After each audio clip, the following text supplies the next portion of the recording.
I am the Tofu Golem. Please enjoy the video. You start by making sure the console is updated and online. That avoids errors. Next, sign into the Nintendo account tied to parental controls. You need those credentials to change rules. Once done, open System Settings, scroll to Parental Controls, and select Parent/Guardian Settings. If you know the 4-digit PIN, enter it now. If you don't, stop and prepare to recover the account or use the master key process explained next. If you have the PIN, enter it and choose Change Settings or Remove Restrictions, then confirm. If you don't have the PIN, tap Forgot PIN, note the inquiry number, then visit the Parental Control Master Key page on Nintendo Support and provide that number to get a master key.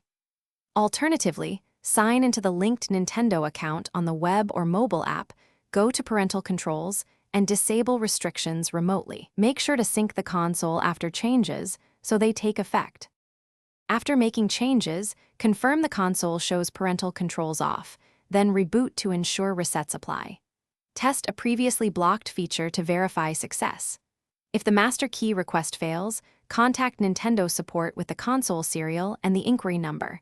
They can assist verifying ownership. Finally, if you still need limits, re-enable parental controls and set a new, memorable PIN. Record it in a secure place so you can. Thanks for watching. Consider subscribing if we helped you today.